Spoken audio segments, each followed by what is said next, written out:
LSU's favored by 2.5 right now. Sunday night in Orlando against Florida State. This is a 7:30 Eastern time kickoff. And boy, oh boy, where do you go? I had 2 coaches call me today, and I answered the phone. One time I was in the presence of my staff. I answered the phone and I said, hey, before you say anything, I just need you to tell me, do you have a lean on this LSU FSU game? And they said, yeah, coin flip. I don't know, man.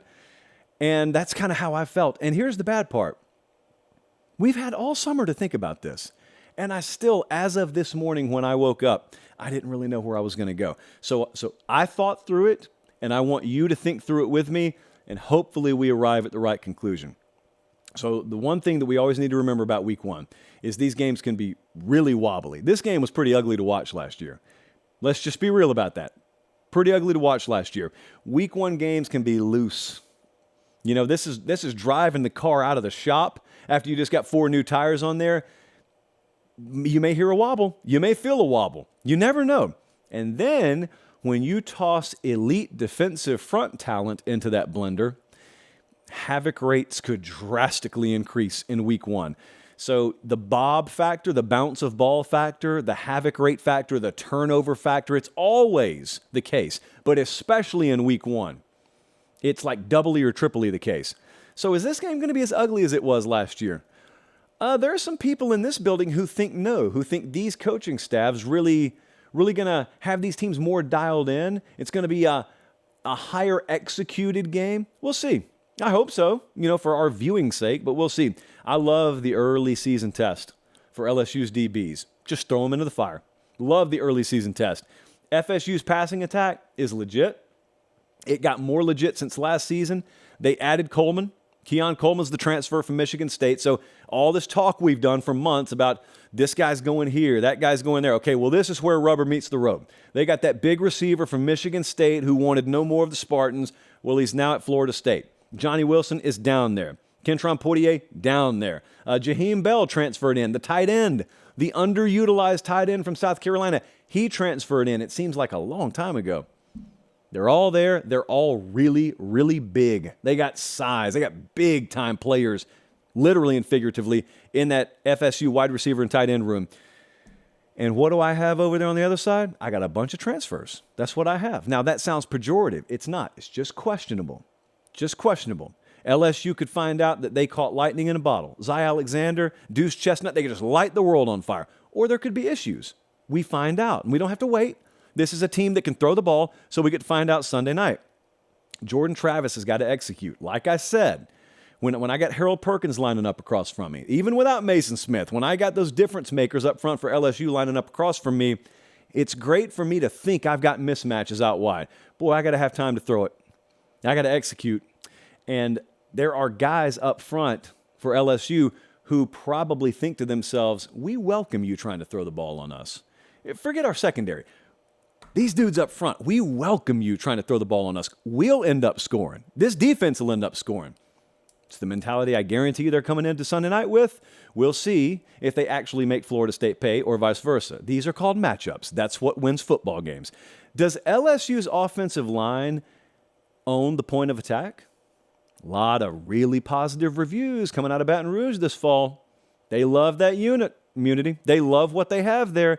And as an LSU observer, talking to a bunch of LSU fans, you guys know it's been a sketchy position group over the last decade. There's some years where you come in and say, oh, if everything goes right, maybe. There are other years you come in and say, there's not a single NFL guy here. These are all college at best guys. Well, this is not one of those years. LSU's got really, really good players on the offensive line. FSU defensively last year, 4th in pass yards given up, 75th in rush yards given up. So the simple-minded person, of which I sometimes am included, would sit there and think, okay, well, let's just run the ball on them. Well, LSU fans also know that running back position has been nothing to write home about for several years, with few exceptions. Now, you could committee approach this thing And you could have reasonable success. I'd really love to see a guy emerge. I feel like I say this every year. I'd love to see a guy emerge. I would love to see that LSU offensive line taken advantage of by LSU, not by another team. And that starts on the ground. You got a quarterback who can run it too, but that starts on the ground. Jalen Daniels was sacked 45 times last year. That was third most in FBS for all the wrong reasons. So the LSU offensive line, first off, just on the ground, just paving the way. But secondly, in pass pro, got to be better. Got to be better. Did some good things as a team last year. But if you want to take the next step, and this is a key game for you to do that, you lose Sunday night, you got no more margin for error in the playoff race. Or probably don't. We'll see. So I'm lining up, if I'm LSU, I'm lining up across from guys like Jared Verse. I'm lining up across from some really good pass rushers. Again, I go back to the havoc potential in this game.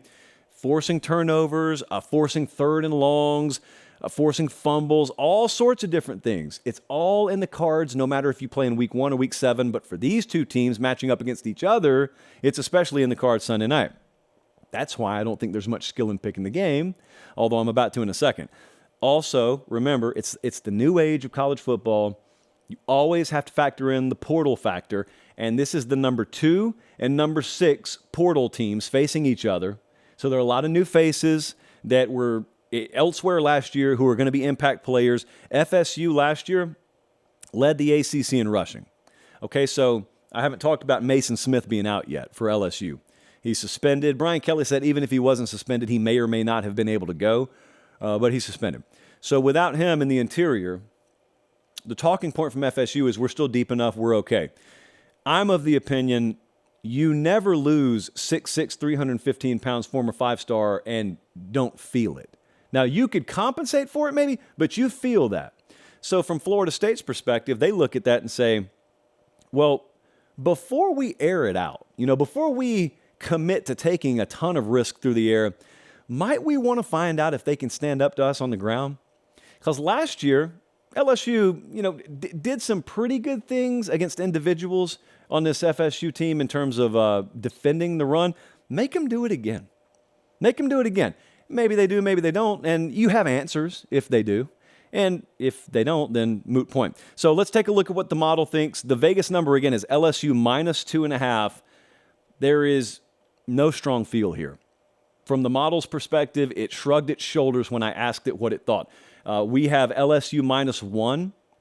I have, as of like 30 minutes ago, just decided I'm going to go with LSU. I have very, very low confidence on this, but I'm going to take LSU. I'll lay the points because I don't want to be that guy who says LSU wins, but Florida State covers the 2.5 because that's insane. Even though statistically it could happen, that's insane. So I'm going to go LSU to win. I'm going to go LSU to cover. This is the number 5 team versus the number 9 team in the odds market to win the national championship this year. Great matchup. Wish it was in a home stadium, but I have stated my case there, and I'm moving on.